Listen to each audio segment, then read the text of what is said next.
कितनी तारीख है बेटा? 29।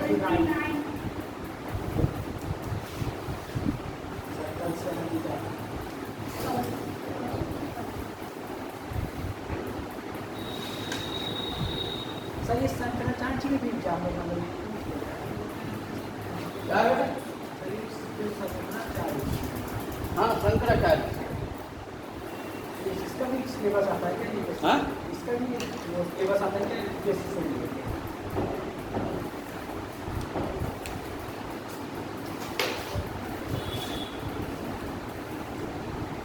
मैं ये टॉपिक आपको बताएं कि वो टॉपिक हैं जिनकी जानकारी होना जरूरी है। कहीं भी दर्शन की बात होती है तो इनका ज्ञान होना जरूरी है। इसलिए कि शंकराचार्य जी ने अपने हितों का पर जो भाष्य लिखा और जो निष्कर्ष निकाला वही वर्तमान में हम लोग उसी दर्शन के आसपास घूमते हैं वर्तमान, ठीक है ना। इसलिए कुछ चीज़ें जो है शंकराचार्य जी की और कुछ रामानुजाचार्य की। हालांकि अपने समय के सबसे बड़े विद्वान थे शंकराचार्य जी और फिर उनके दर्शन का खंडन करने के लिए अनेकों जो है आचार्य हुए।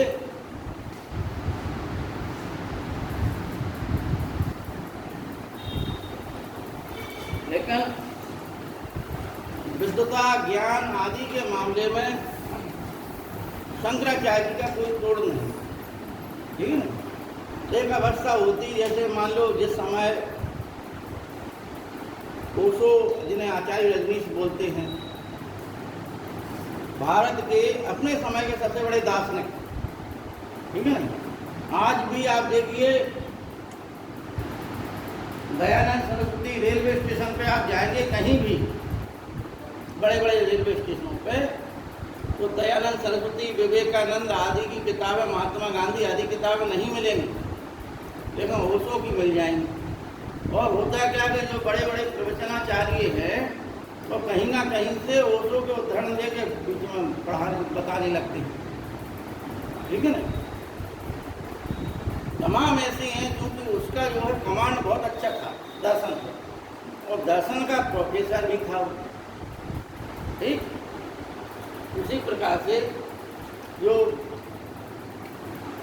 गिरी संप्रदाय के आचार्य हैं अवधेशानंद गिरी महाराज वो भी जो है दर्शन के जो है अपने समय के विद्यार्थी रहे, ठीक है। अतः इन लोगों का अपने समय पर शंकराचार्य जी भारत के सबसे बड़े दार्शनिक, ठीक। जब शंकराचार्य जी का जन्म हुआ उस समय भारत में बौद्ध धर्म की स्थिति अपने चरम पे थी, ठीक है ना। ज़्यादातर जो निम्न जातियाँ थीं जो सामाजिक संघर्ष में पिछड़ रही थी वो सब जो है बौद्ध धर्म स्वीकार करके मुख्य धारा में आना चाहिए। और भारत के विभिन्न भागों मतलब दक्षिण भारत तक में बौद्ध धर्म ही हर जगह था। भारत के जो बड़े बड़े राजवंश हुए उन सभी ने बौद्ध धर्म को संरक्षण दिया। सम्राट अशोक से और सम्राट अजातशत्रु बिंबिसार से यह प्रथा प्रारंभ हुई और राजपूत काल तक बौद्ध धर्म को संरक्षण प्राप्त होता। अतः ऐसी स्थिति में हिंदू धर्म की जो बुराइयां थी उन बुराइयों से समाज को छुटकारा दिलाने के लिए जो कुरीतियाँ थी, जो अंधविश्वास थे, जो रुटियाँ थी, वह सब हिंदू समाज से, हिंदू धर्म से दूर करने के लिए और हिंदू धर्म को पुनः संगठित एवं एकत्रित करने के लिए शंकराचार्य जी ने जो दर्शन, जो सिद्धांत और जिन धार्मिक संस्थाओं की स्थापना की उससे हुआ क्या कि हिंदू धर्म पुनः जो है एकजुट हुआ। और शंकराचार्य जी ने जगह जगह जो है अनेकों विद्वानों को शास्त्रार्थ में जो बड़े बड़े विद्वान थे चाहे हिंदू धर्म के हों और चाहे बौद्ध धर्म के। उस समय शंकराचार्य जी के समय अनेकों विद्वान थे बौद्ध धर्म के, लेकिन शंकराचार्य जी ने सबको हराया। अब उनका हम पहले कृतित्व देखेंगे, जीवन चरित्र देखेंगे, उसके पश्चात जो मेन चीज़ है जो बहुत कम लोग मतलब बताते हैं, जिसका ज्ञान होना जरूरी है, वो है दर्शन, कि शंकराचार्य जी का दर्शन क्या है। हमने बताया कि भारत में जितने भी दार्शनिक उगे हैं, उन सभी दार्शनिकों ने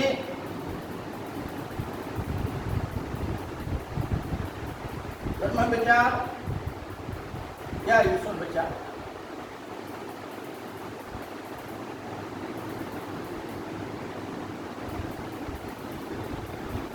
आत्मा का विचार, जीवात्मा का विचार,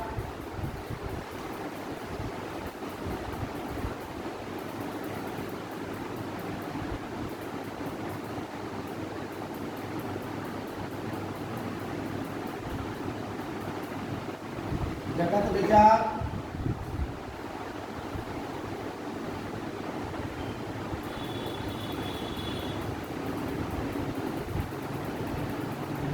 माया या अविद्या विचार,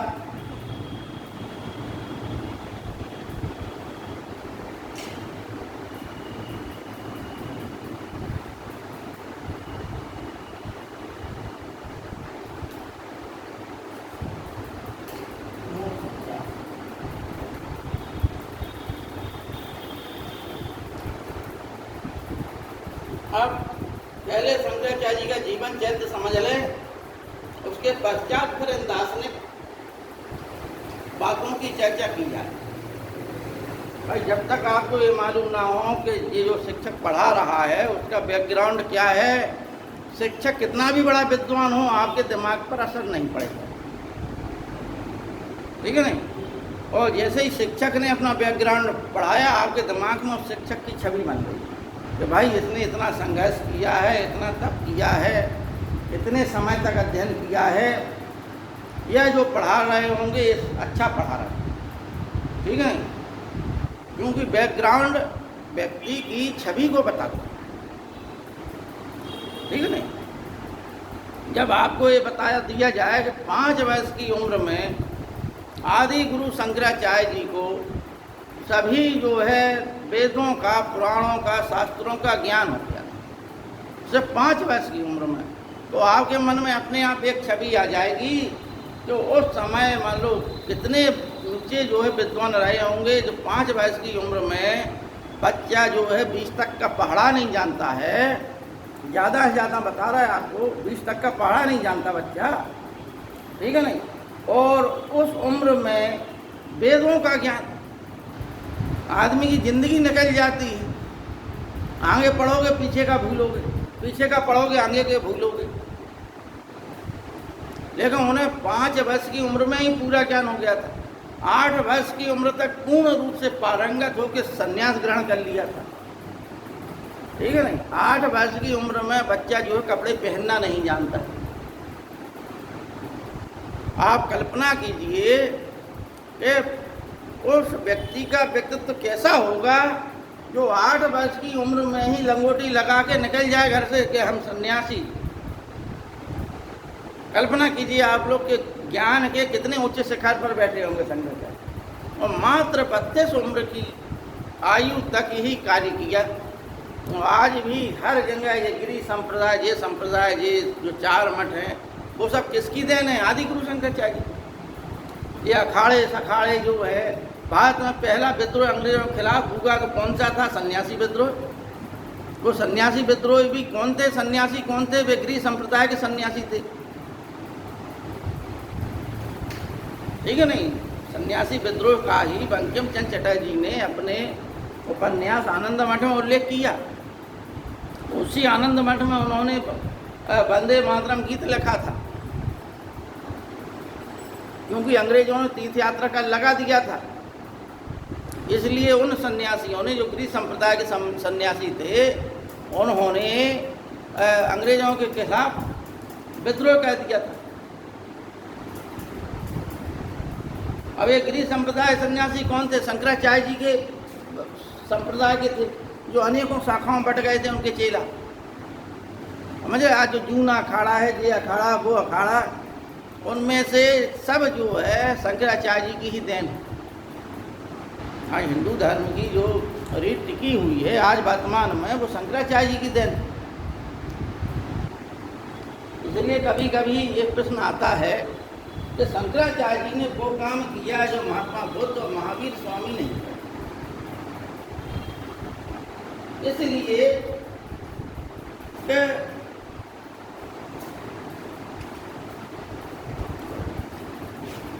महात्मा बुद्ध और महावीर स्वामी ने उस समय जब समाज में असमानताएं व्याप्त थी, वर्ग संघर्ष व्याप्त था, उस समय उन्होंने अपने अपने मठों की स्थापना की और जो असंतुष्ट वर्ग था वो असंतुष्ट वर्ग उनमें आ गया। नहीं, हिंदू धर्म से एक अलग शाखा स्थापित हो गई। अब होता क्या है कि जब भी मतलब कोई भी नया धर्म हो तो वो दूसरे धर्म से संघर्ष प्रारंभ होता है। ध्यान देना, कहीं भी हो संसार, एक ही धर्म से उत्पन्न दूसरे धर्म का जो नया धर्म होता है वो संघर्ष करता है पुराने धर्म से। तो पुराने धर्म वाले नए धर्म से संघर्ष करते हैं, और कोई नया धर्म एकाएक नहीं होता, पुराने धर्म से ही नया धर्म उत्पन्न होता है। यहूदी धर्म था, जैसे वो बूढ़ा होगा उसी की मिट्टी पर ईसाई धर्म खड़ा हो गया, वही सिद्धांत बिल्कुल से। इसलिए जो बाइबल है उसमें ओल्ड टेस्टामेंट और न्यू टेस्टामेंट। ओल्ड टेस्टामेंट क्या है? ये यहूदियों के सिद्धांत, और न्यू टेस्टामेंट ईसा मसीह के सिद्धांत। तो दोनों सिद्धांतों एक करके बाइबल बना दी, ठीक है ना? मतलब पुराने वचन और नए वचन, ओल्ड टेस्टामेंट और न्यू टेस्टामेंट, दोनों का उल्लेख बाइबल में, दोनों के विचार। अब दोनों में लड़ाई हुई तो यहूदी जनसंख्या में घटते चले गए। आज मात्र संसार में एक देश है जो यहूदी धर्म को मानने वाला, मात्र एक देश,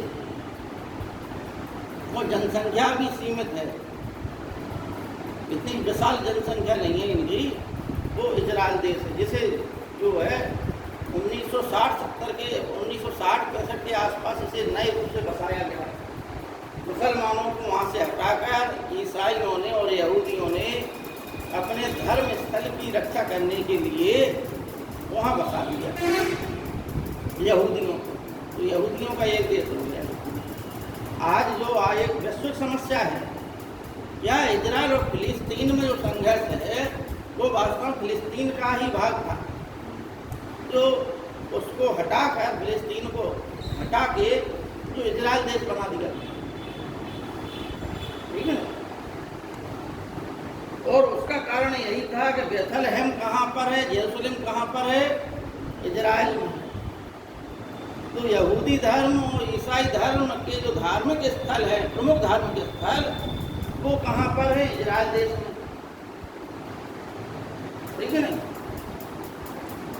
इस प्रकार से अनेकों चीजें हैं।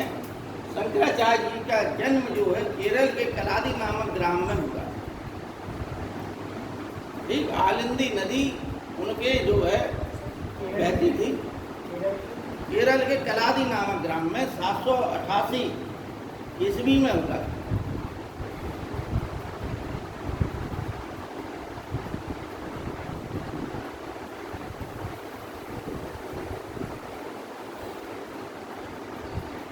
देखो, ये सब लिखा चुके हम लोग, हाँ, भक्ति आंदोलन में सब लिखा दिया, रिपीट करने से कोई मतलब नहीं है। सुनिए आप लोग, भक्ति आंदोलन में शंकराचार्य, रामानुजाचार्य फिर भूमिका बनाने के लिए, जब भूमिका बनाने के पश्चात फिर आप इसको समझें तो आपको समझने में थोड़ी सहूलियत है, ठीक है ना? विषय की जो है पुनरावृत्ति हो जाएगी। आपके पास लिखा हुआ है सब शंकराचार्य, रामानुजाचार्य के जीवन वृत्ति के बाद। शंकराचार्य जी का इसलिए बता रहा है कि थोड़ी सी भूमिका बन जाएगी, आपको ये समझने में आ जाएगा। क्योंकि रामानुजाचार्य 120 वर्ष तक जिए,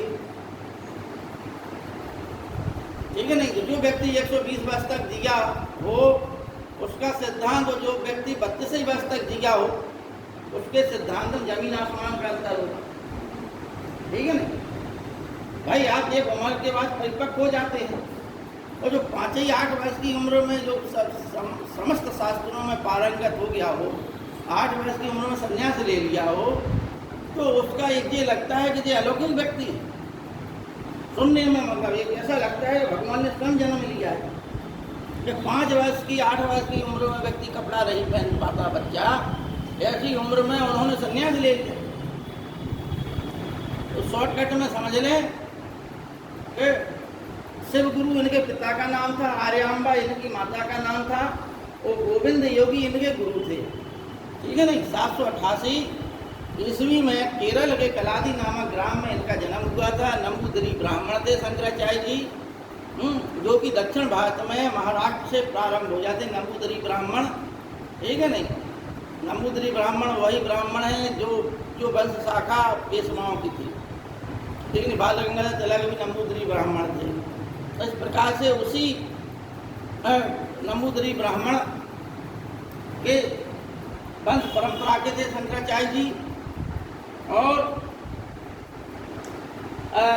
8 वर्ष की उम्र में, क्योंकि इनके पिता का देहांत बहुत पहले हो गया, अतः जब 8 वर्ष की उम्र में वहाँ के जो राजा थे, केरल के राजा, उन्होंने इनसे मिलने के लिए इनकी विद्वता सुनी कि भाई एक छोटा सा बालक है जो सभी शास्त्रों में पारंगत है, आदमी को आश्चर्य होगा। हैं? तो उन्होंने बुलवाया इन्हें दरबार में, अपने मंत्रियों को भेजा, तो ये नहीं गए। तो उन्होंने कही जाओ, पूरे सम्मान के साथ उन्हें बुला के लाओ।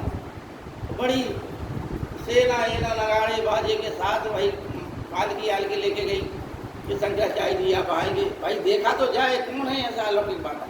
मन में आता है गांधी जी को देखने के लिए जनता उमड़ पड़ती, गाँव के गाँव खाली हो जाते थे। ठीक है ना। तो व्यक्ति के मन में ये होगा कि देखें, तो राजा के मन में ये होगा, जनता के द्वारा जो जानकारी मिली कि ऐसा बालक है, आप कहीं से भी शास्त्रों की चर्चा कर लो, उसे सब ज्ञान प्राप्त। तो राजा ने भेजा, केरल के राजा ने एक बार में नहीं, दूसरी बार पूरी सेना बाजे नगाड़े सबके साथ भेजा कि पालकी में बैठा के लाओ, सम्मान के सहित बिठा के लाओ, फूल माला से स्वागत किया जाए उनका। ठीक है नहीं। दरबार सजा दिया जाए, उनका दरबार में भव्य स्वागत हो। बहुत बड़े मतलब ये संत हैं, भगवान का अवतार है ये। तो शंकराचार्य जी ने मना कर दिया कि जाओ, हम नहीं आ रहे हैं। राजा ने जब ये सुना तो राजा फिर स्वयं आए शंकराचार्य जी के यहाँ पे, तब शंकराचार्य जी ने उन्हें अपना प्रवचन दिया। ठीक है। अतः ऐसे जो उच्च कोटि को पहुँच जाते हैं, माया के चक्कर में नहीं पड़ते, धन संपत्ति के चक्कर में नहीं पड़ते। और अब देखिए, क्योंकि वे जगत का सार समझ जाते हैं। देखो एक चीज़ और हम बताते हैं कि हमारे यहाँ शास्त्रों में आप इतना दिमाग में बैठा लीजिए कि आपको हमने 3 प्रकार के कर्म बताए थे। कर्मों को अनेक प्रकार से विभाजित किया गया है, लेकिन कर्म जो है, जैसे नैतिक कर्म, नैमित्तिक कर्म आदि कर्म होते हैं। ठीक है ना। लेकिन जो 3 कर्म हैं, मतलब कर्मों को मुख्य रूप से 3 ही प्रकार है: संचित कर्म, प्रारब्ध कर्म और संचीमान कर्म। ठीक है ना। तो भारत का कोई भी दर्शन हो, ज़्यादातर दर्शनों ने ये बताया है कि संचित, अभी हम जो है शंकराचार्य जी के रामानुजाचार्य का जब कंपेरेटिव पढ़ेंगे तो समझ में आ जाएगा कि वास्तव में इनका महत्व क्या है।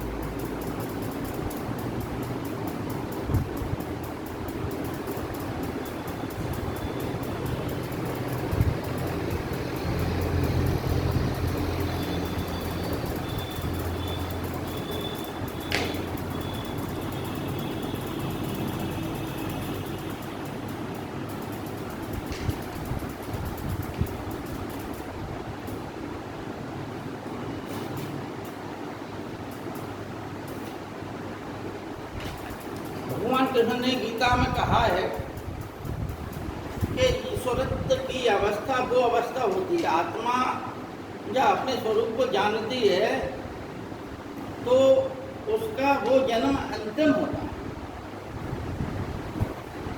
अंतिम जन्म होता है उसका। इसलिए क्योंकि आत्मा का फिर परमात्मा में मिलन हो जाता है। जैसे ही विदेह मुक्ति हुई और आत्मा का परमात्मा में मिलन हो गया, पुनः उसका जिस प्रकार बूंद जो है सागर में मिल जाती है, ठीक उसी प्रकार से आत्मा का परमात्मा में मिलन हो जाता है, एकाकार हो जाता है। शंकराचार्य जी का भी है कि एकाकार हो, ठीक है ना, तो वो एकाकार हो जाती है। लेकिन तब उसके पहले, इसके पहले अगर हम जाएं तो इसके पहले उसे अनेकों जन्म भोगने पड़ते हैं। अनेकों जन्मों के जो फल होते हैं धीमे धीमे करके आत्मा का शुद्धिकरण होता जाता है। पर एक अवस्था ऐसी आती है जैसे महात्मा बुद्ध के पूर्व जन्म, मतलब बुद्धत्व प्राप्त करने से पहले महात्मा बुद्ध ने जो है 549 जन्म लिए। कितने लिए? 549 जन्म लिए। जानवर का भी जन्म लिया, निम्न वर्ण में भी जन्म लिया, उच्च वर्ण में भी जन्म लिया, और सब प्रकार के जन्मों का उन्हें स्मरण हुआया। क्यों? क्योंकि अब वो जो है बुद्धत्व को प्राप्त हो गए थे। तो वही ईश्वरत्व की अवस्था होती है कि जब आप जो है पूर्ण रूप से सब कुछ जान लें, अपने सब जीवन का, संसार का जान लें, संसार का भाव जान लें, तो किसी प्रकार की ममत्व नहीं रहती, ममता नहीं रहती जगत प्रपंचों से। ठीक उसी प्रकार से गीता में भी कहा गया, शंकराचार्य जी ने भी कहा, रामानुजाचार्य ने भी यही कहा कि जो कर्म है हमारे, वो कर्मों की संपदा जो है नष्ट हो जाती है। ठीक उसी प्रकार से कर्म का फल नहीं मिलता कभी, क्योंकि जब आपको ज्ञान हो जाता है, जो जीवन चलता है उस जीवन का सार वही है कि चना भुंज गया है, अब आप अगर भुंजे हुए चने को मिट्टी में भी डाल दें तो कोई वृक्ष उत्पन्न नहीं होगा, कोई पौधा उत्पन्न नहीं होगा। ठीक उसी प्रकार से जब आत्मा को आत्म साक्षात्कार हो जाता है जीवात्मा को, तब फिर वो जो भी कर्म करता है उन कर्मों का उसे कोई जो है पाप और पुण्य नहीं लगता, क्योंकि उसने आत्म साक्षात्कार कर लिया है। और सीधी सीधी अब उसके मोक्ष की श्रेणी में है कि यानी अब उसके पास, अब हमें ये समझना है कि भाई ये है क्या, भाई हम इनकी चर्चा कर रहे हैं तो देखिए संचित कर्म में है पूर्व जन्म के ऐसे कर्म जो संचित हैं, अभी इनका हमें फल नहीं मिला, समझना बात, इनका फल हमें नहीं मिला। प्रारब्ध कर्म, पूर्व जन्म के ऐसे कर्म, मतलब इस जन्म से पहले के ऐसे कर्म जिनका फल हमें मिल रहा है, और इन्हीं कर्मों के आधार पर जीव को अच्छा कुल, अच्छा वंश, अच्छी जाति, अच्छा देश आदि जो है उसके कर्मों के हिसाब से ईश्वर प्रदान कर देता है। ठीक है, जो देखिए जो ईश्वर को मानता है वहाँ ईश्वर है, तो ईश्वर का देता है।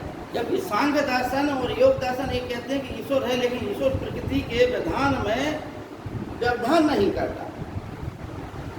आपने जो भोगा है ईश्वर देख रहा है, इसलिए जो आपके संचित कर्म है, संचीमान कर्म है, वो प्रारब्ध कर्म हो जाते हैं। मतलब संचीमान कर्म का मतलब भविष्य कर्म, यानी इस जन्म में जो आप कर्म कर रहे हो, अच्छे बुरे जो भी करोगे, तो संचीमान कर्म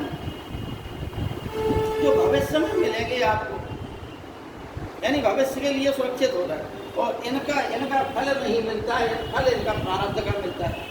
और फिर जो संचित कर्म इनका अभी फल मिलना बाकी है। इस प्रकार से तीन कर्म है जो हम फल भोग रहे हैं जिंदगी में।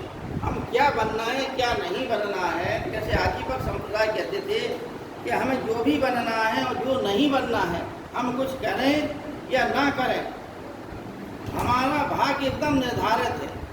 क्यों? क्योंकि हमारे प्रारब्ध कर्म जो हैं वो अगर हमारे भाग्य में लिखा होगा नौकरी तो नौकरी मिल जाएगी, और नहीं लिखा होगा तो नहीं मिलेगी। आजीवकों का ये कहना था, जबकि शंकराचार्य और रामानुजाचार्य में अंतर है मोक्ष के सिद्धांत में।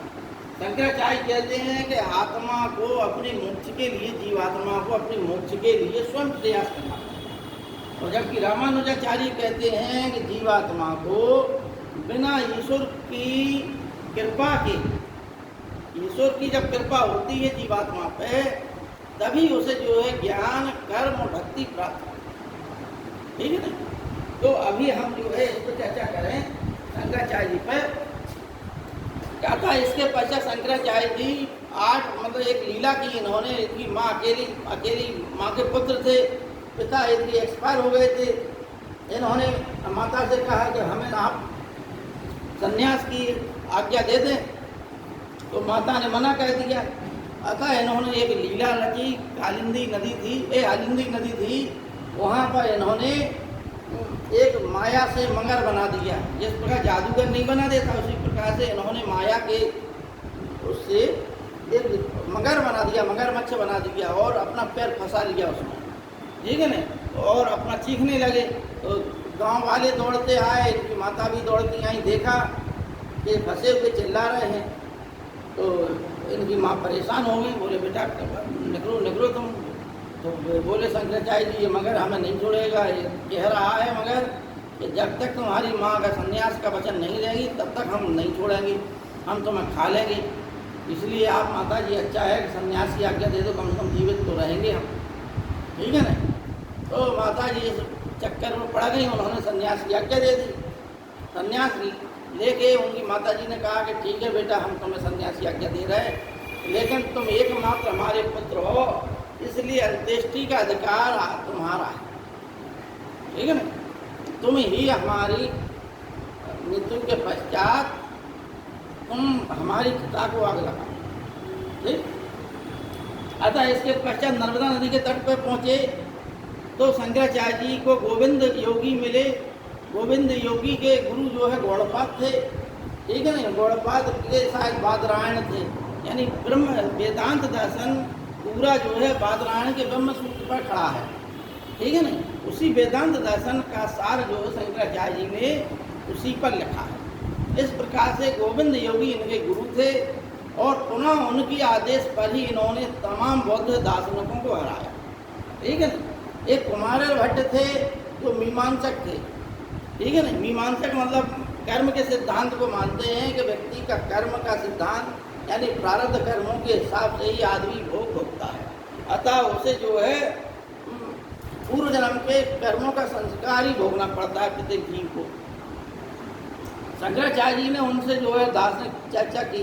फिर इसके पश्चात एक मंडन मिश्र और उनकी पत्नी भारती थे, उनसे भी चर्चा की और उनको भी शास्त्रार्थ में हरा दिया। इस प्रकार से शंकराचार्य जी ने अपने जीवन काल में 4 मठों की स्थापना की।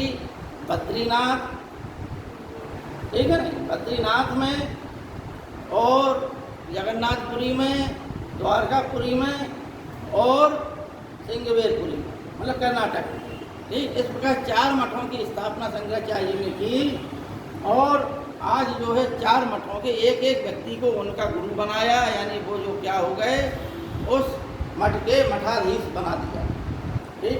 जब उनका पूरा कार्य हो गया तो 32 वर्ष की उम्र में योग साधना के द्वारा उन्होंने अपने शरीर का अंत कर दिया। उन्होंने ये समझ लिया कि हमारा कार्य जो है समाप्त है। अतः बद्रीनाथ या केदारनाथ में ऐसे ही है, केदारनाथ है, ठीक है। बद्रीनाथ में स्थापना की थी, केदारनाथ में इन्होंने अपना शरीर त्याग किया, ठीक है ना।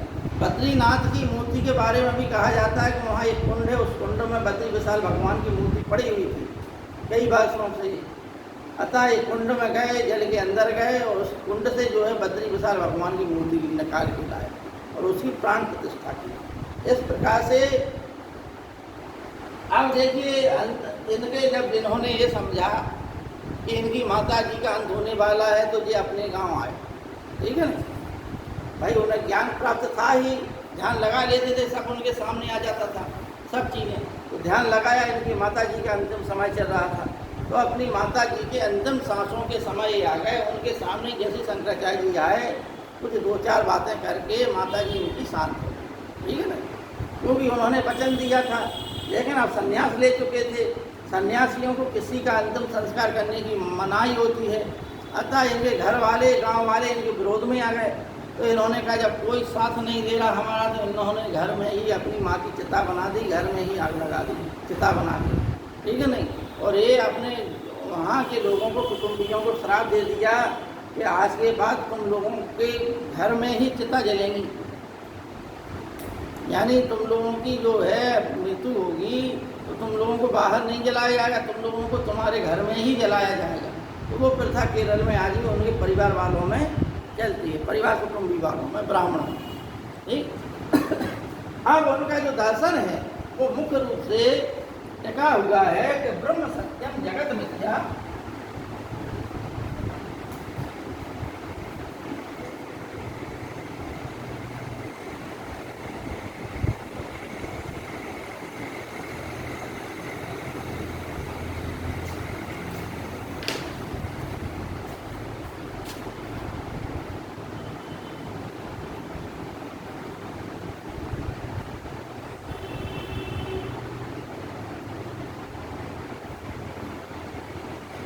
ब्रह्म सत्यम जगत मिथ्या जीवो ब्रह्म्यो ना परा। ठीक, ये इस सिद्धांत का इस बात पर टिका, क्योंकि ब्रह्म सत्यम का मतलब है ब्रह्म ही सत्य है, जगत मिथ्या है, जीव ब्रह्म से अभिन्न नहीं है, जीव ब्रह्म से अभिन्न है, भिन्न नहीं है। ठीक, हमारा जीव और ब्रह्म एक ही है।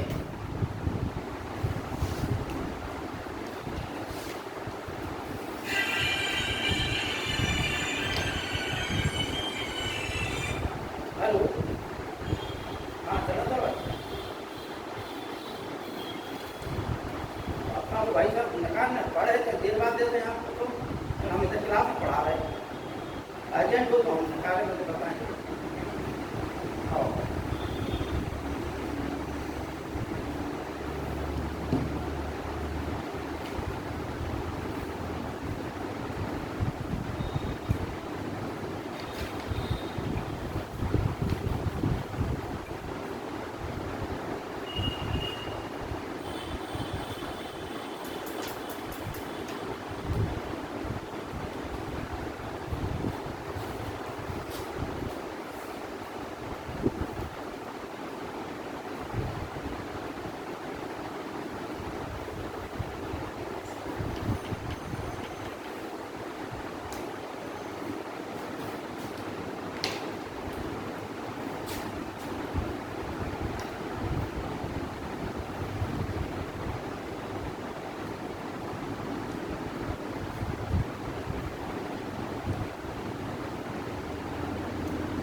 पहले ये समझना, ज्यादातर परीक्षा में यही पूछा जाता है।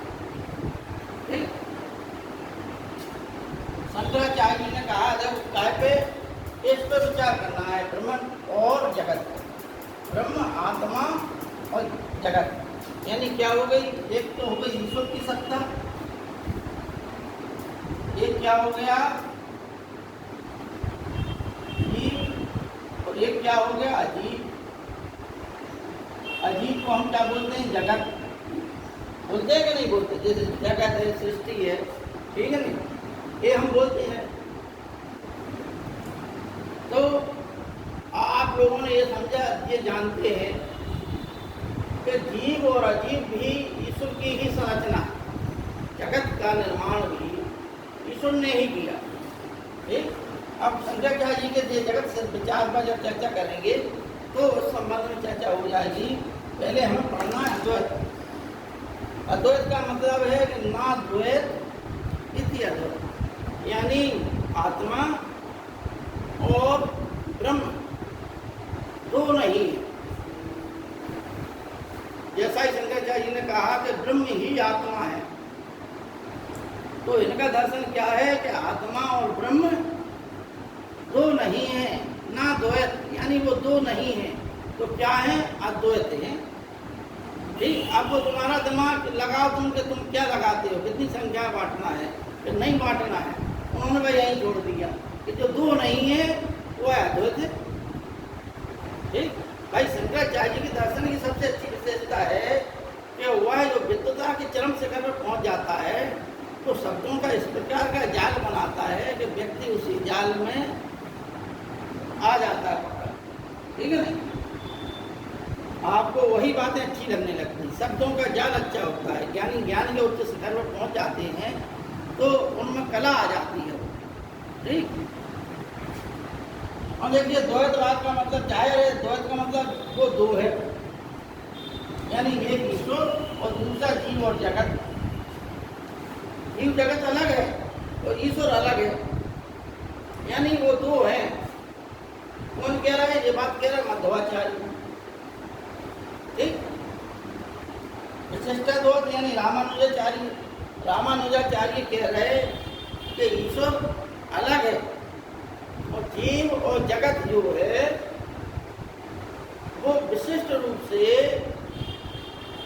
ईश्वर है, विशिष्ट रूप से, यानी ईश्वर के सादृश्य से ईश्वर नहीं है, वो विशिष्ट है।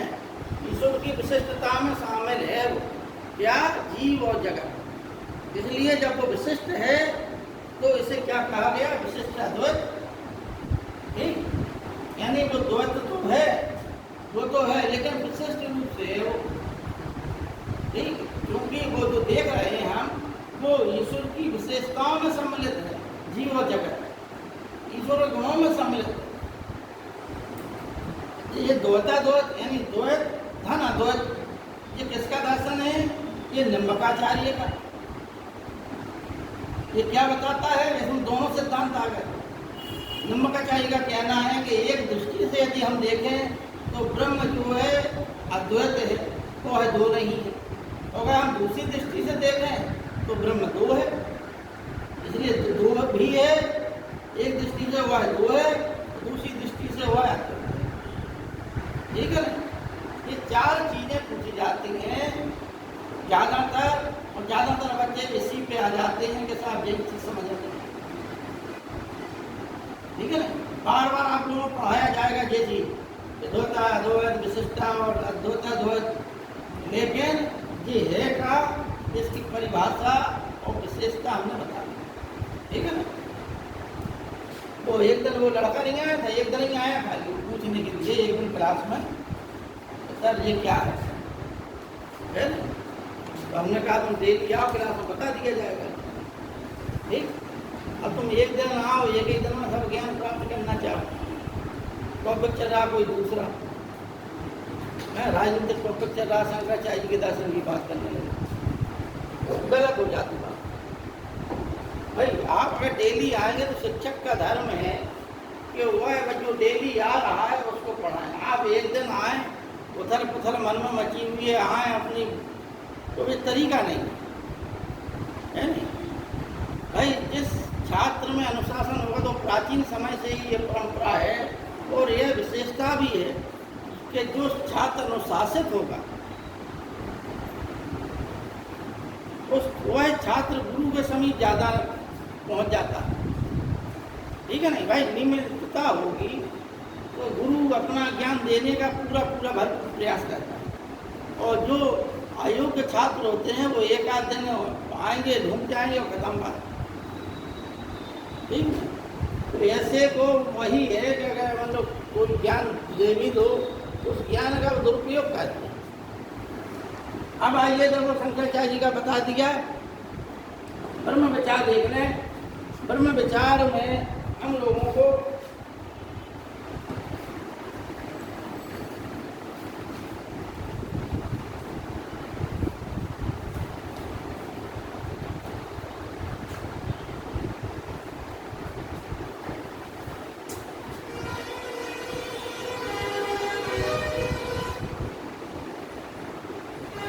पहले कुछ हम लोगों को ये चीजें समझना है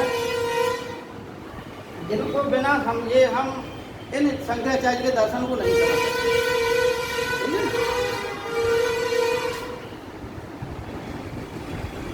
सत्ता, सत्ता की अंग्रेजी होती है एक्सिस्टेंस, ठीक है नहीं?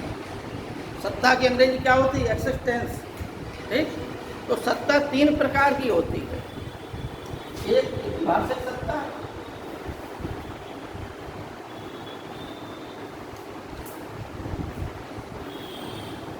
दूसरी व्यावहारिक सत्ता,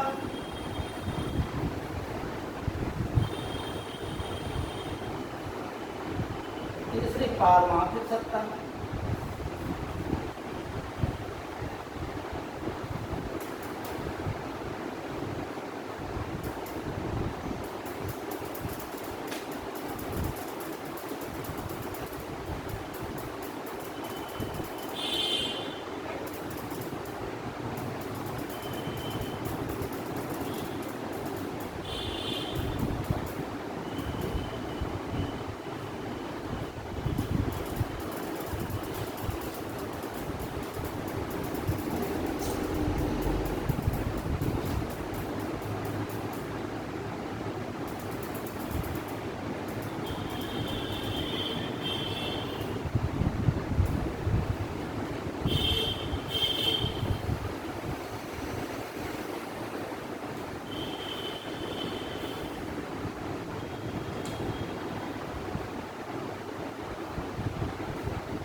ये कुछ चीज़ें आप लोग लिख लीजिए, इनको आप समझ लेंगे तो शंकराचार्य जी और रामानुजाचार्य जी के दर्शन को समझने में आप लोगों को सहूलियत हो जाएगी।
देखिए, समझें आप लोग, प्रतिभाषिक सत्ता क्या है, ठीक है।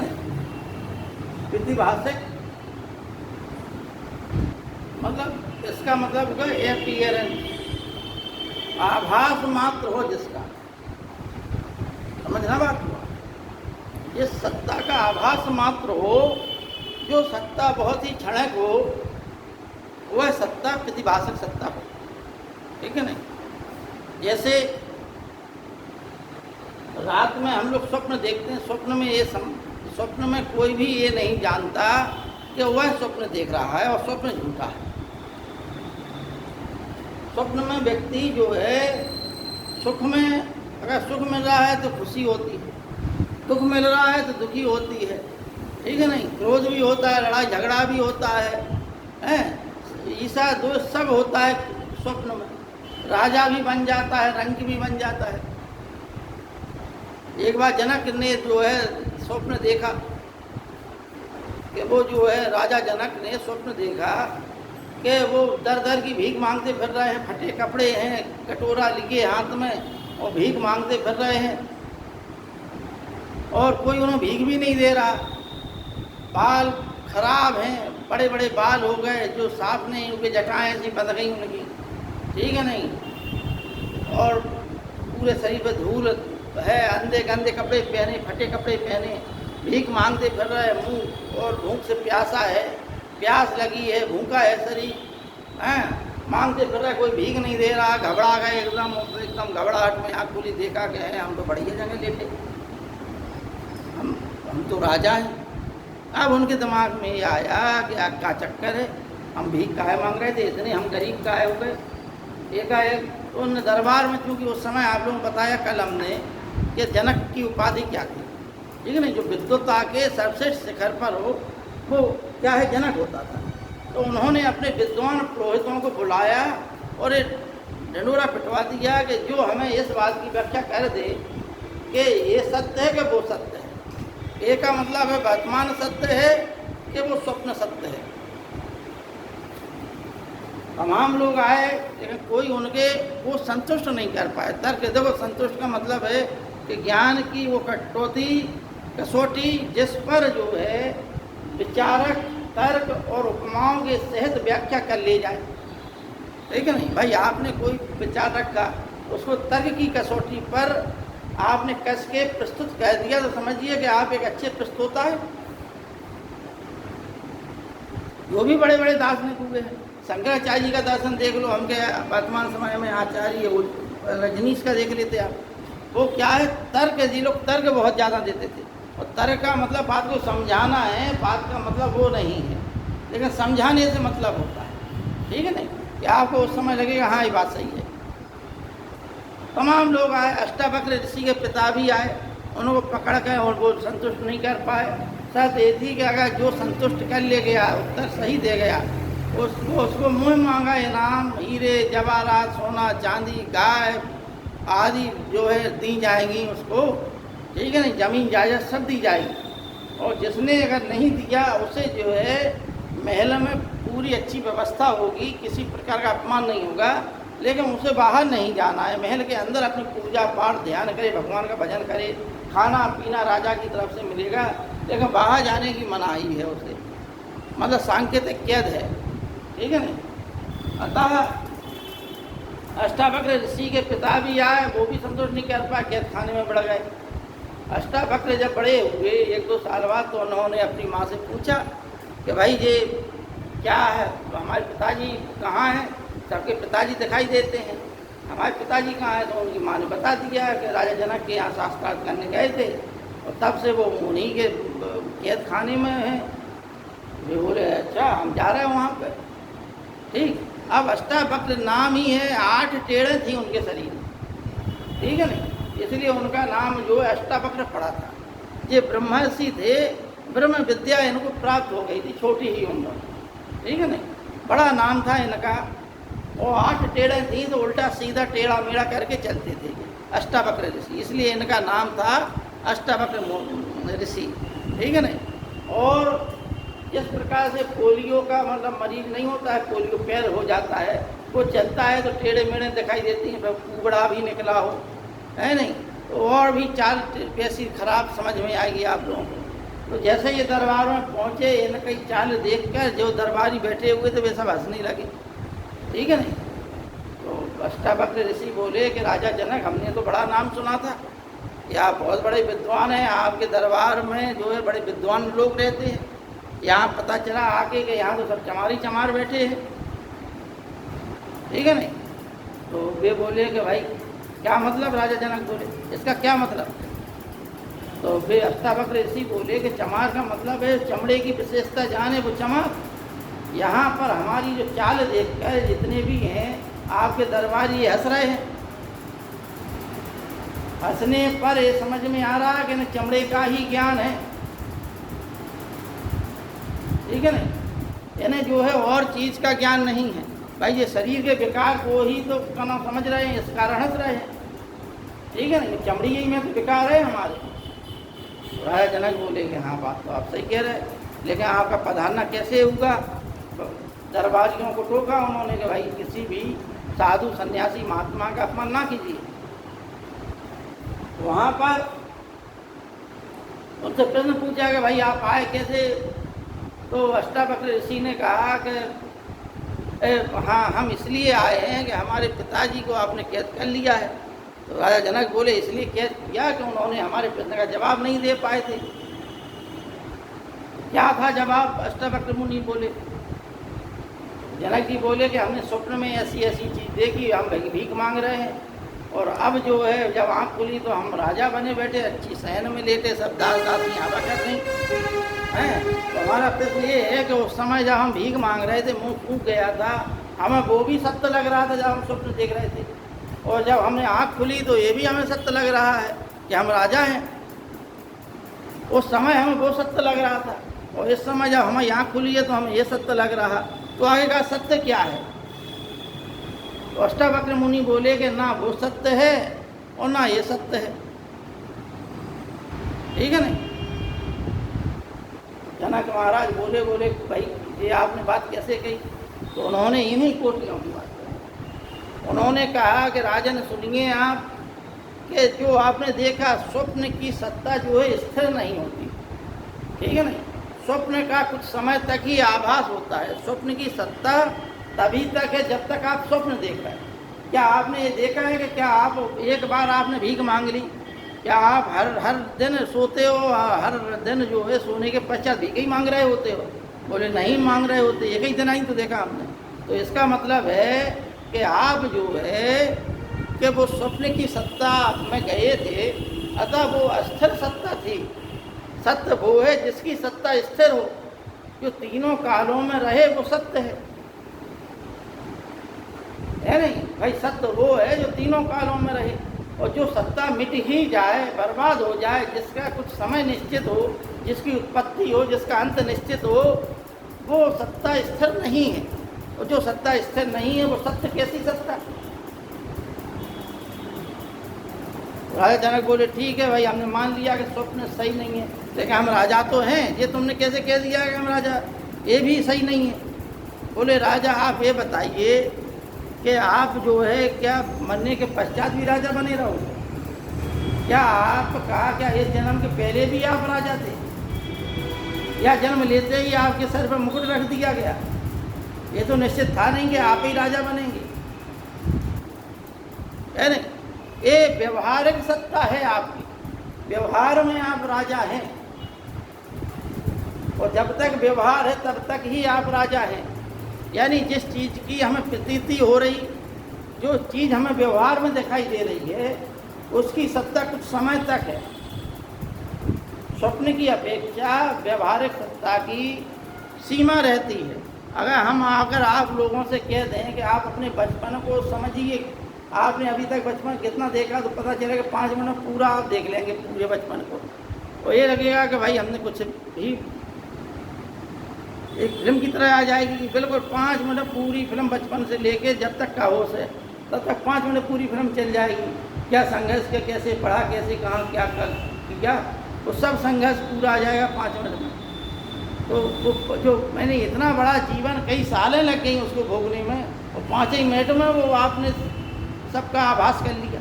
तो जाहिर है कि ये सत्ता भी स्थिर नहीं है, व्यवहारिक सत्ता, इसलिए कि व्यवहार तक ही सीमित है।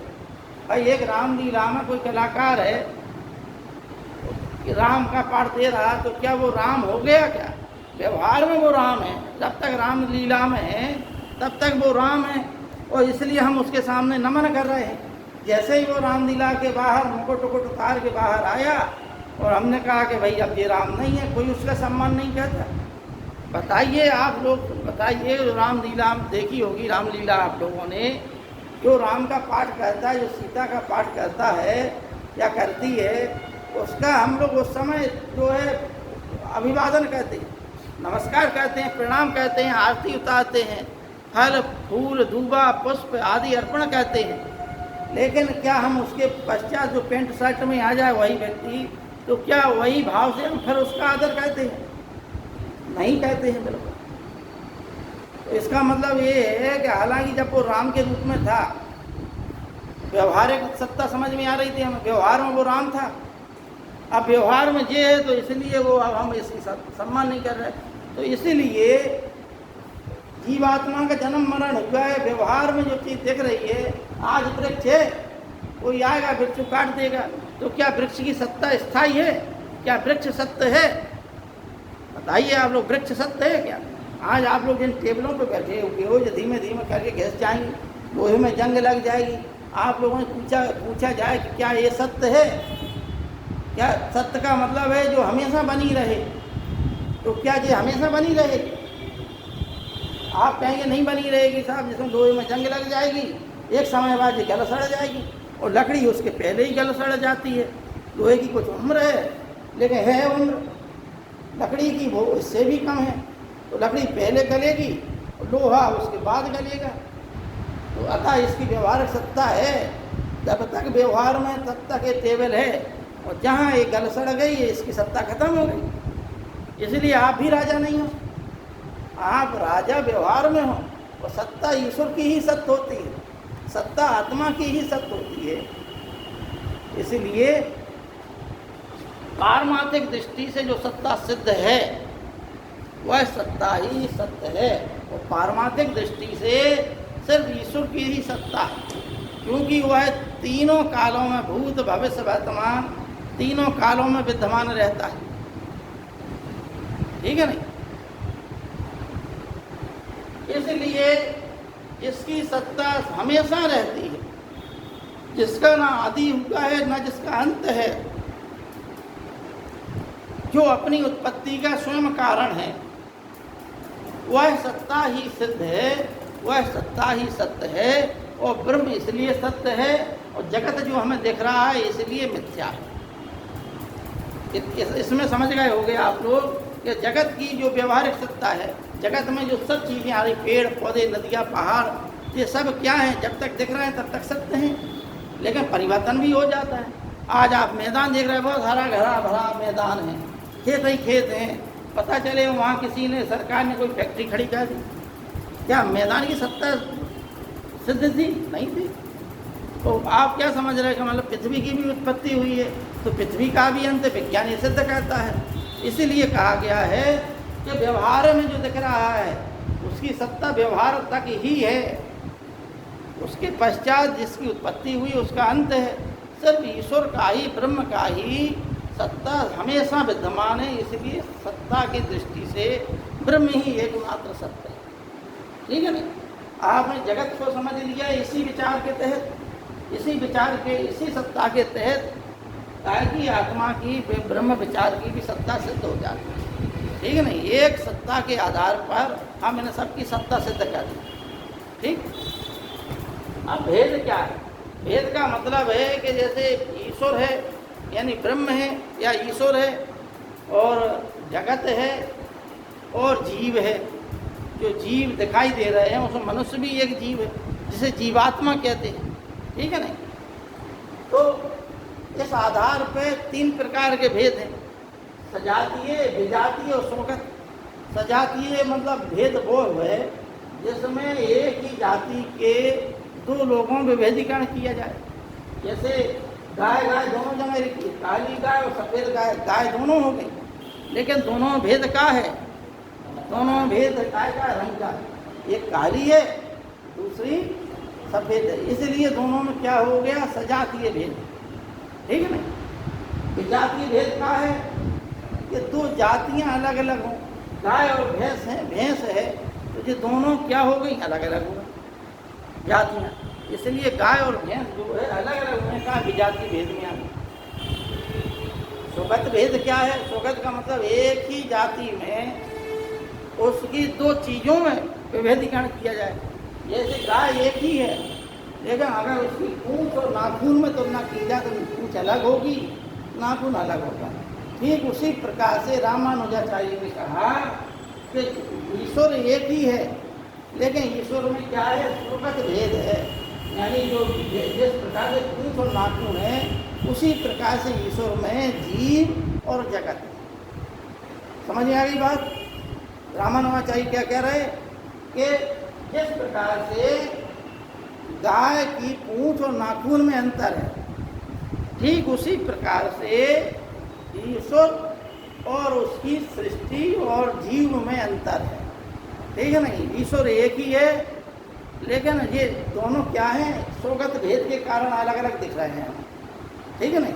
इतना ही भेद है रामानुजाचार्य। जबकि शंकराचार्य जी का दर्शन, चूँकि शंकराचार्य जी ने हमेशा एक ही बात कही कि ब्रह्म सत्यम और जगत मिथ्या और जीवो ब्रह्म ना परा। ठीक है नहीं? यानी जीव ब्रह्म से अभिन्न है, भिन्न नहीं है, दूसरा नहीं है। जीव ही ब्रह्म है। ठीक है नहीं? अब देखिए ब्रह्म विचार थोड़ा और समझ लें कि आपको हमने शंकराचार्य जी का बताया, देखते रहे तो शॉर्टकट में बता देते हैं। अब ब्रह्म विचार क्या है? ब्रह्म विचार का ब्रह्म की सत्ता बता दी है आपको। ब्रह्म तभी तक ब्रह्म क्या है? इनका ब्रह्म शंकराचार्य का निर्गुण है, इनका सगुण है, ठीक। लेकिन शंकराचार्य निर्गुण सगुण दोनों को मानते हैं, लेकिन निर्गुण की ब्रह्म ही की सत्ता ही स्थिर है, क्योंकि ब्रह्म वो है जो निर्गुण है, निराकार है, स्वयंभू है, जो शाश्वत है, जो चिरंतर है, ठीक है ना, जो सत्य है, जो सनातन है, जो सच्चित है, जो आनंद है, वही क्या है? ब्रह्म है, ठीक है ना। लेकिन ब्रह्म जो है, ब्रह्म की शक्ति क्या है? माया, ठीक है ना। जब जिस प्रकार से मकड़ी की शक्ति क्या है? जाला बनाना, उसी प्रकार से जादूगर की शक्ति क्या है? जादूगरी, ठीक है नहीं। उसी प्रकार ब्रह्म की शक्ति क्या है? माया। तो ब्रह्म जब जो है अपनी माया की शक्ति का प्रयोग करता है तो इस सृष्टि का निर्माण हो जाता है, ठीक है नहीं। इसलिए जब माया से ब्रह्म हो जाता है, यानी वह शक्ति से जिसकी हम पूजा करने लगते हैं, माया से जिसकी पूजा करने लगते हैं, वो ईश्वर हो जाता है, ठीक है नहीं। ब्रह्म जो है इन सब चीज़ों से परे है, ना उसका कोई रूप है, ना कोई रंग है, ना कोई आकार है, इसलिए निराकार है, निर्गुणी है, निर्गुणो गुणी। ब्रह्म को क्या कहा गया? निर्गुणो गुणी, यानी निर्गुण ही गुणी है। उसके जो गुण हैं ब्रह्म के, वो क्या है? निर्गुण है, निर्गुण ही उसके गुण है, ठीक है नहीं भाई। जिनकी हम व्याख्या ना कर पाए, जिसकी हम शब्दों के द्वारा व्याख्या नहीं कर पाए, जो अशब्द हो वही ब्रह्म, अशब्द हो, ठीक है नहीं, जो निराकार हो, जिसका कोई आकार नहीं है। हम ऐसा उल्टा सीधा कुछ ही बना लें, लेकिन उसका कोई आकार निश्चित नहीं है, ठीक। इसलिए ब्रह्म वो है, माया के सहित वो ईश्वर हो जाता है। अब आत्मा विचार आपको बता दिया हमने। शंकराचार्य जी के अनुसार आत्मा जो है ब्रह्म का ही स्वरूप है। कई बार आपको बताया कि एक मतलब चंद्रमा है और उसका आकार अनेकों घड़ों में पड़ रहा है, तो अनेकों आपको चंद्रमा दिखाई देंगे, लेकिन वास्तव में चंद्रमा एक ही है, अतः ब्रह्म एक ही है, ठीक है नहीं।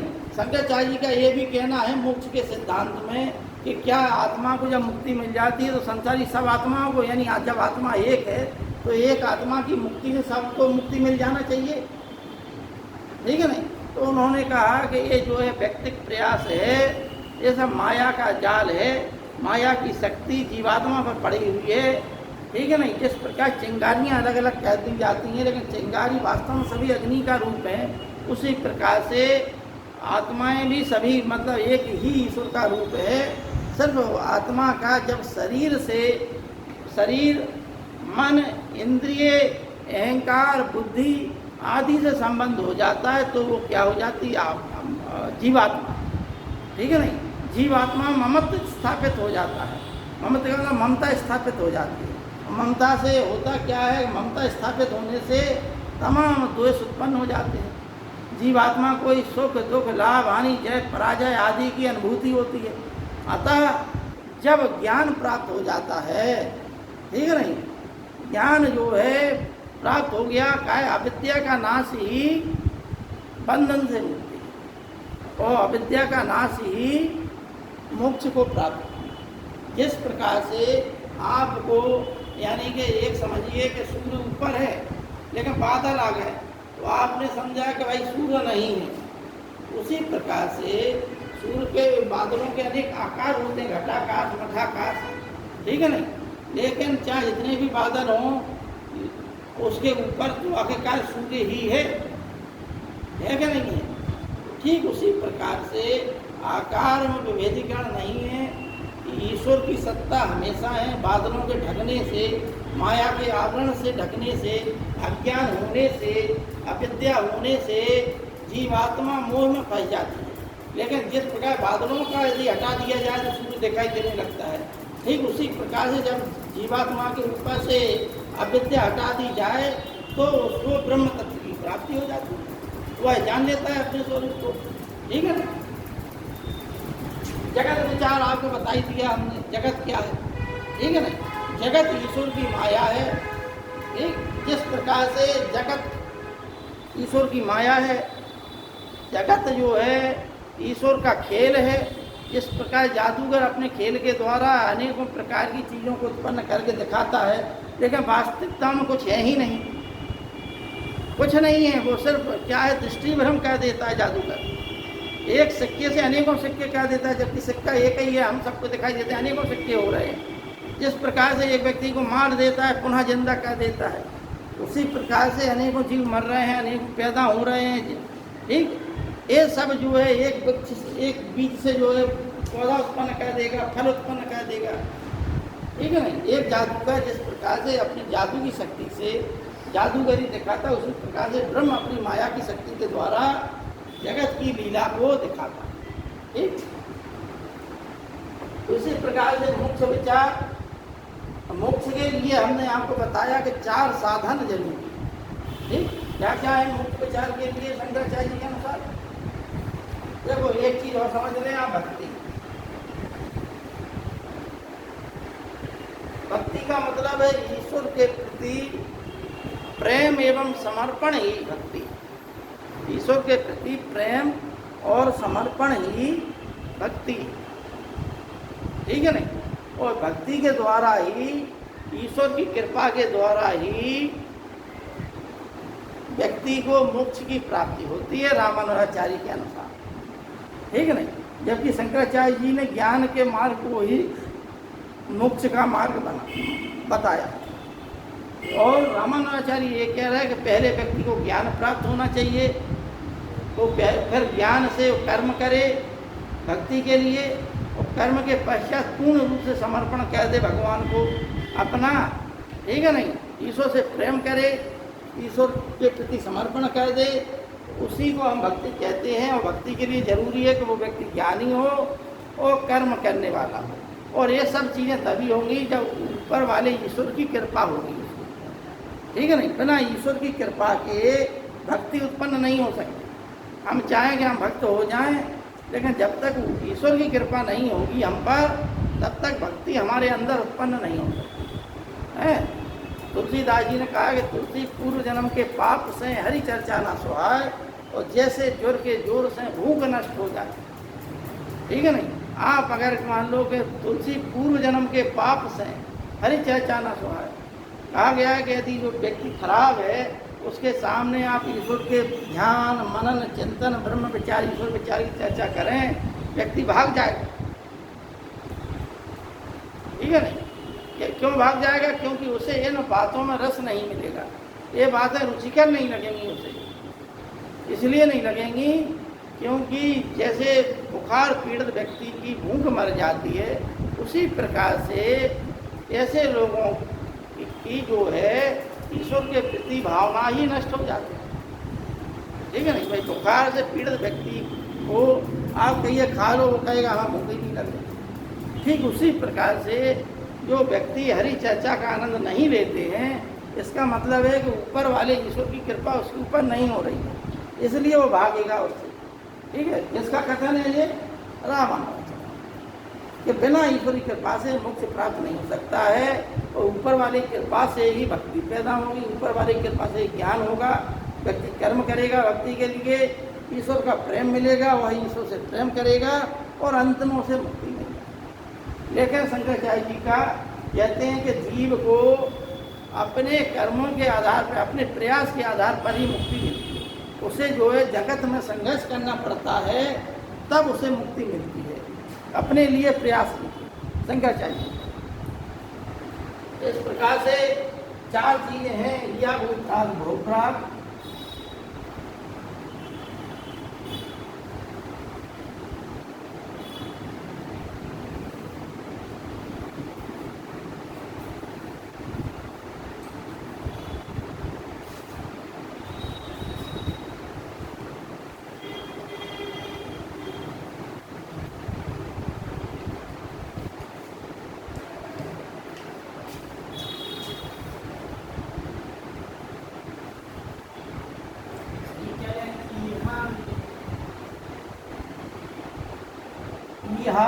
भूतात भोग विराग नित्यानित्य वस्तु विवेक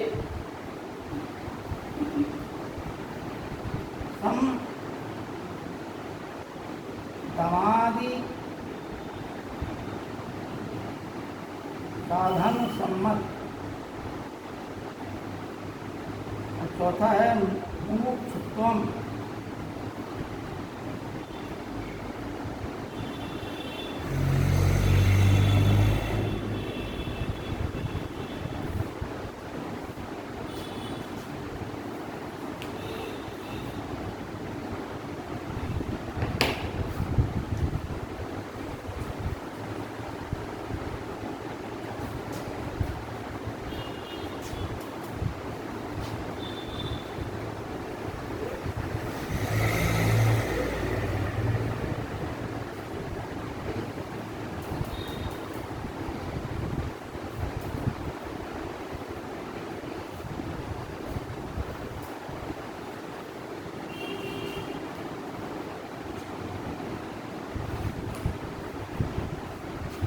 एक और अंतर है शंकराचार्य रामानुजाचार्य के मुक्ति सिद्धांत में।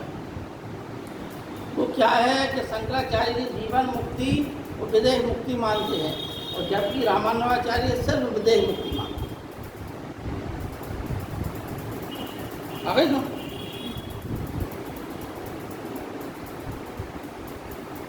रामानुजाचार्य क्या मानते हैं? सिर्फ विदेह मुक्ति।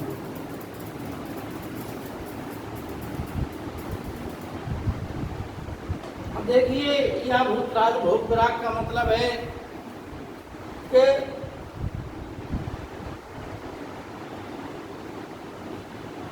लौकिक और अलौकिक वस्तुओं की जानकारी होना।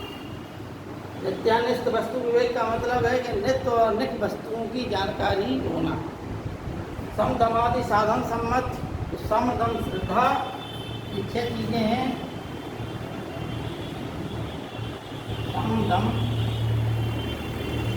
श्रद्धा, समाधान, उपरति और प्रतीक्षा। मोक्षोत्तम का मतलब है मोक्ष की प्रबल इच्छा हो। ठीक है ना? ये सब चीजें हैं।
ईश्वर के हम 5 रूप देखते हैं।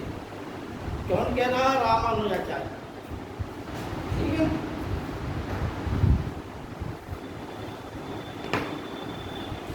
पहले समझने का लिखते रहना आप लोग। ठीक है ना? अंतर्यामी यानी अंतर्यामी ईश्वर का कौन सा रूप है? ईश्वर सभी प्राणियों की अंतरात्मा में निहित है, सभी प्राणियों के अंदर निहित है। इसलिए इस रूप को हम क्या बोलते हैं? ईश्वर का अंतर्यामी रूप। ठीक है ना? समझ में आ गई बात? दूसरा वासुदेव। वासुदेव का मतलब जो वैकुंठ में भगवान का रूप दिखाई देता है वो वासुदेव। वासुदेव या नारायण का। ठीक है? उनका वास कहाँ पर है? वैकुंठ। इनका अंतर्यामी भगवान का कहाँ पर वास है? सभी जीवों के में। ठीक? वासुदेव का वास कहाँ पर है? वैकुंठ में। व्यू यानी यह ईश्वर का वो रूप है जब ईश्वर जो है सृष्टि का सृजन करता है, उसका पालन करता है, वो विनाश करता है। उस रूप को, ईश्वर के उस रूप को हम जीव कहते हैं। ठीक है ना? अवतार क्या है कि जब ईश्वर जो है पशु रूप में या मनुष्य रूप में संसार में जन्म लेता है लोगों के कल्याण के लिए, उस रूप को हम जो है अवतार कहते हैं। जैसे भगवान विष्णु के 24 अवतार बताए गए, जिसमें से 10 प्रमुख माने गए, ठीक है ना। तो ये अवतार वाली जो रूप भगवान धारण करता है, राम, कृष्ण, बुद्ध, परशुराम, मत्स्य, कूर्म, पराय आदि जो अवतार हैं, भगवान ने किस रूप में किसके लिए धारण किए थे? लोक कल्याण। ठीक, जब लोक कल्याण की भावना से भगवान जन्म लेते हैं, जो रूप धारण करते हैं, उस रूप को हम अवतार कहते हैं। अर्चावतार यानी कभी कभी भगवान भक्तों के लिए, जो भक्त होते हैं, जो पूजा पाठ करते हैं, मूर्तियों की पूजा कर रहे हैं, उन्हीं मूर्तियों को देख रहे हैं दिन रात, तो उन मूर्तियों में ही भगवान प्रकट हो जाते हैं, ठीक है ना। यानी मूर्तियों में भगवान जिस रूप में प्रकट होते हैं, जिस उस रूप को ही हम भगवान का अर्चावतार कहते हैं। ठीक, आज इतना ही रहने दें, कल इसके आगे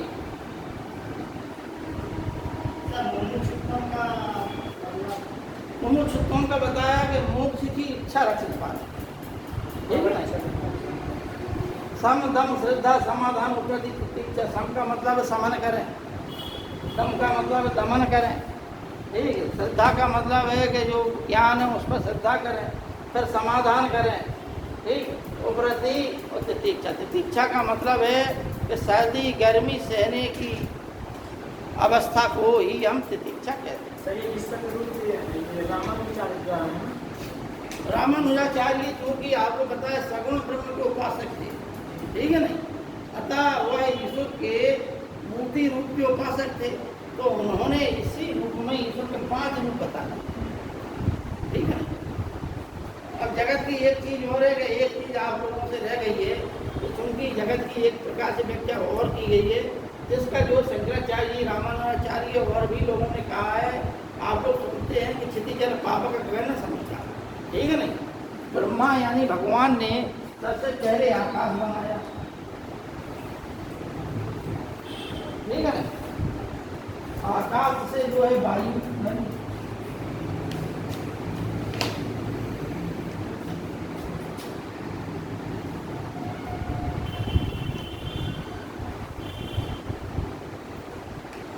वायु से अग्नि बनी, अग्नि से जल बना, जल से पृथ्वी बनी।